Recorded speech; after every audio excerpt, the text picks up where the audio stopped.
is Tony Carbetta, aka Ruckus, for those who follow the music.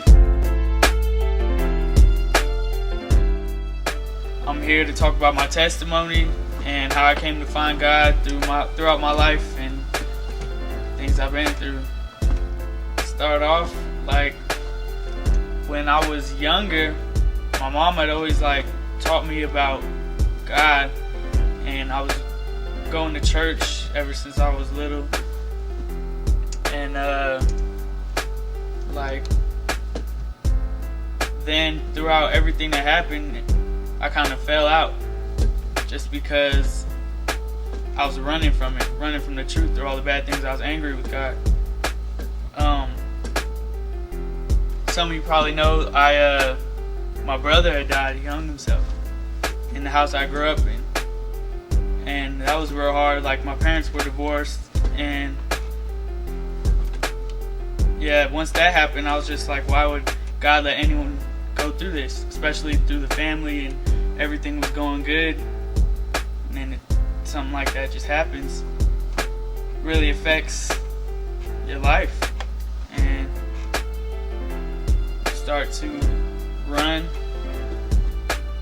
and then I turned to bad things like the sex, the drugs, the alcohol, just because that's what I thought was supposed to happen. That's what I've seen through my whole life. My mom had finally came home one night and said, "You want to go to the movie store, like Blockbuster?" So I said, "All right, you're paying for it, whatever."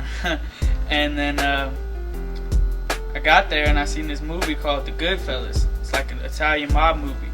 And before my brother had died, we never really got along because I was the happy-go-lucky kid, and he was the one dealing with my dad's abuse and beating him up and all of that. So he was jealous in a way, so we never got along.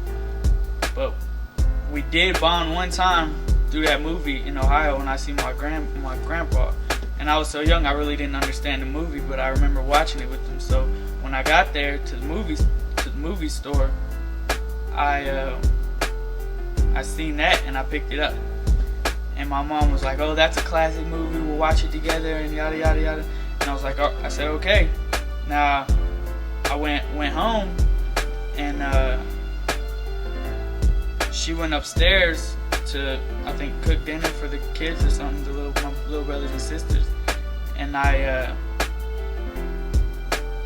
knew I was supposed to watch the movie with her, but I put my faith so much into the drugs and the streets that mattered more. So I left, went and got really, really high to watch the movie.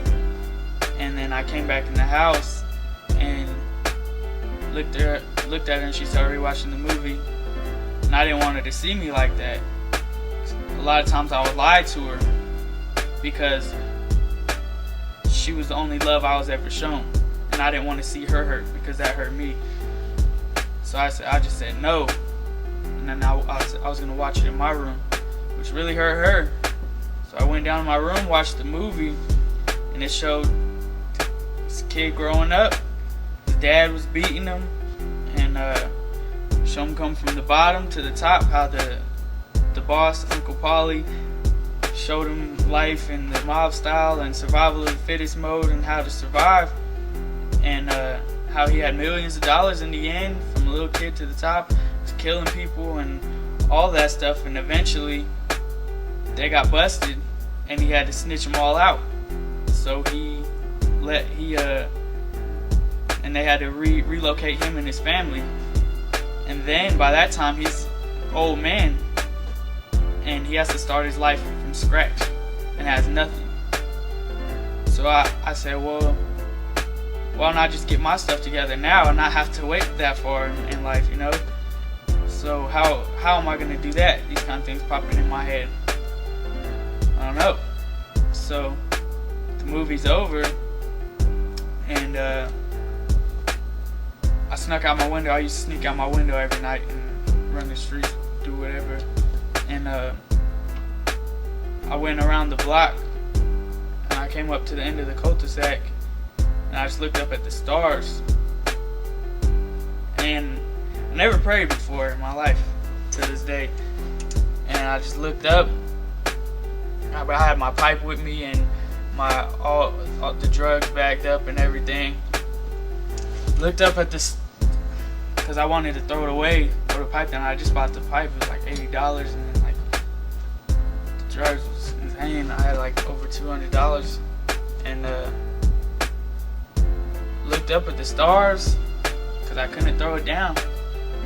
And there's a bunch of them all over here, and then there's this one bright one to the top left. And it resembled me in a way. I'm so different from everyone else, and I'm shining, but I just can't. I just knew that was me, and that was God talking to me. So I prayed. I said, God, if you're here, you're real, and everything is what it needs to be, and it's meant to be like this, then show me something, because I need to know. I can't just throw away this money, like, and then nothing happened. So I walked back in my room. I walked back down the street, and I started crying because I tried everything else. Like, I'm not happy. I did the sex, the drugs, the alcohol.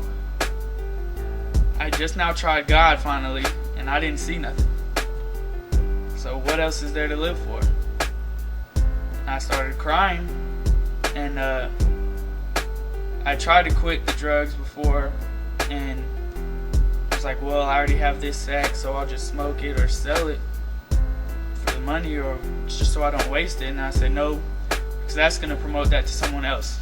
So then I just threw the pipe down. I don't even know how I got the strength, because I couldn't the first couple times, and I just threw it, smashed it, threw all the drugs away in some other lady's trash can.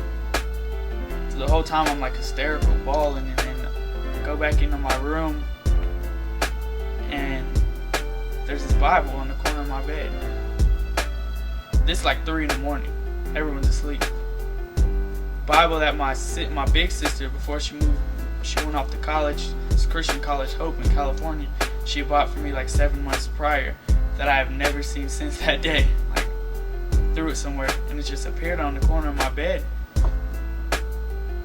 So I said, alright, this is him trying to talk to me. Got on my hands and knees and just said, God, if this is the way, this is what I'm supposed to do, this is what you want, then show me something through this. So now I'm still crying, still ready to kill myself, honestly. And I opened it up, just closed my eyes, opened it up. It was 2 Thessalonians, and it was talking about finding God and hopelessness, and just that feeling, and how that evil person, if they continue to live like that, where they're gonna end up. And it talked about what hell is like, and just where I don't want to be, and how to fight the good fight, that kind of thing. And then I just felt so relieved inside, and that was how I found God that day. I'm not saying at that exact moment I stopped everything I was doing, but since that day, and Christ's love inside of me, that Holy Spirit filled inside of me, and as it continued to grow, I slowly cut down all those things to the point where they're washed away and gone. I quit doing drugs, I quit drinking within time. I was smoking over a pack a day, cigarettes. I quit that. Said a prayer every time I wanted to do it. Quit the sex. I mean, now I'm even preaching it out to other people, planting seeds in other people that have only seen hate. And since I've been where they are, I can relate to them a lot easier. And at the end of the night, that's how I can see it.